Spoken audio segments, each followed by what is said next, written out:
Hello दोस्तों, नमस्कार। मेरा नाम है विनय और आप देखना शुरू कर चुके हैं विनय की पाठशाला। आज हम लोग इस वीडियो में जानेंगे त्रिभुज के बारे में जानेंगे। त्रिभुज कितने प्रकार के होते हैं, भुजाओं के आधार पर त्रिभुज कितने प्रकार के होते हैं, कोणों के आधार पर त्रिभुज कितने प्रकार के होते हैं। तो शुरू करते हैं आज की क्लास। और सबसे पहले हम लोग ये जान लेते हैं कि त्रिभुज किसे कहेंगे। अगर कोई आपसे पूछे कि त्रिभुज किसे कहेंगे तो हम लोग बताएंगे उसको कि तीन भुजाओं से घिरी आकृति त्रिभुज कहलाती है।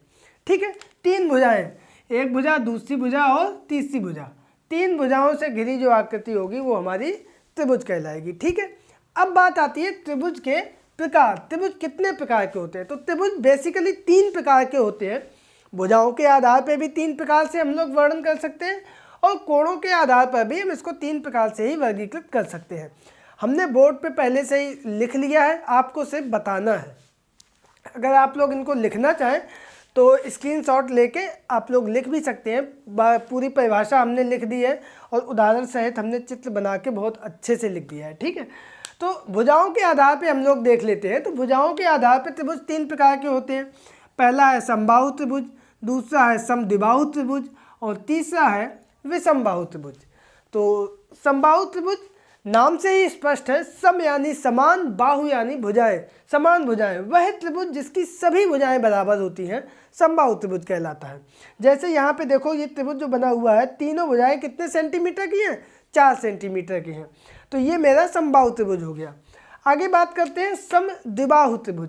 वह त्रिभुज देखो, यहाँ भी नाम से स्पष्ट है, सम यानी समान, द्वि यानी दो, बाहु यानी भुजाएं, केवल दो भुजाएं समान हो। वह त्रिभुज जिसकी केवल दो भुजाएं बराबर हो समद्विबाहु त्रिभुज कहलाता है। यहाँ पे देखो, उदाहरण पर हमने दिखाया है आपको, ये दोनों भुजाएं 5-5 सेंटीमीटर की हैं और ये 3 सेंटीमीटर की है। कहीं पे ऐसा भी हो सकता है कि ये दोनों बराबर हो, ये अलग हो, या फिर ये दोनों भुजाएं बराबर हो और ये भुजा अलग हो, तो उसको भी हम लोग समद्विबाहु त्रिभुज की श्रेणी में ही रखेंगे। ठीक है, अंत में एक है विषमबाहु त्रिभुज। इसमें क्या होगा कि तीन में से कोई भी भुजा आपस में बराबर नहीं होगी, विषमबाहु त्रिभुज कहलाएगा। जैसे देखो, यहाँ पे हमने जो त्रिभुज बनाया है, ये 3 सेंटीमीटर की है, ये 4 सेंटीमीटर की है और ये 5 सेंटीमीटर की भुजा है। तो ये हमारा विषमबाहु त्रिभुज के अंतर्गत आएगा। ठीक है, अब हम कोणों के आधार पे देख लेते हैं। तो कोणों के आधार पे भी ये त्रिभुज जो है तीन प्रकार के होते हैं, न्यून कोण त्रिभुज, समकोण त्रिभुज और अधिक कोण त्रिभुज। तो देखो, न्यून कोण त्रिभुज किसे कहेंगे? वह त्रिभुज जिसके सभी कोण न्यून कोण होते हैं न्यून कोण त्रिभुज कहलाता है। अब यहाँ पे बात आती है, न्यून कोण किसे कहते हैं? तो ऐसा कोण जो 0 अंश से अधिक हो और 90 अंश से कम हो, वह कोण हमारा न्यून कोण कहलाता है। तो यानी कि ऐसा त्रिभुज जिसके सभी कोण 0 और 90 अंश के बीच में हो, तो वो न्यून कोण त्रिभुज कहलाएगा। जैसे यहाँ पे उदाहरण के तौर पे हमने जो चित्र बनाया है, इसमें एक 60 अंश का, एक 65 अंश का और एक 55 अंश का कोण है। तो ये जो है हमारा न्यून कोण त्रिभुज में आएगा।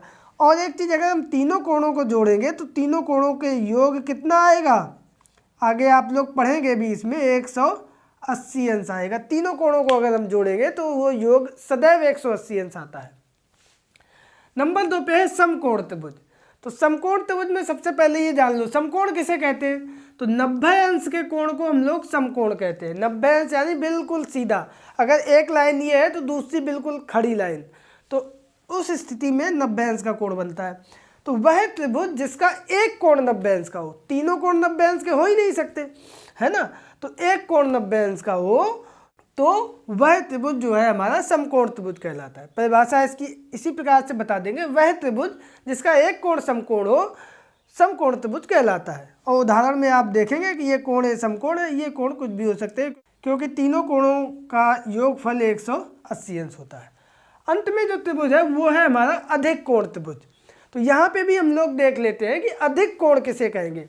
तो देखो, 90 अंश से अधिक हो और 180 अंश से कम हो, 90 अंश से अधिक हो और 180 अंश से कम हो, तो ऐसे कोण को हम लोग अधिक कोण कहते हैं। अब फिर से वही बात आ जाती है, किसी त्रिभुज में एक से ज़्यादा अधिक कोण नहीं हो सकता, क्योंकि तीनों कोणों का योगफल 180 अंश होता है।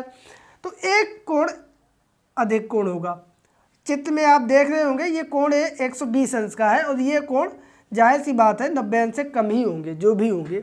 तो उस स्थिति में जो त्रिभुज बनेगा वो हमारा अधिक कोण त्रिभुज कहलाएगा। परिभाषा इसकी इस प्रकार से हम लोग लिख सकते हैं, वह त्रिभुज जिसका एक कोण अधिक कोण हो अधिक कोण त्रिभुज कहलाता है। और ये उदाहरण के लिए हमने ये चित्र बना दिया है जिसमें एक कोण 120 अंश का है। यहाँ पे 130 अंश का भी हो सकता है, 150 अंश का भी हो सकता है, ये वाला कोण 160 अंश का हो सकता है, तो ये दोनों कम होंगे। ये कोण 135 अंश का हो सकता है, तो ये दोनों कोण कम होंगे।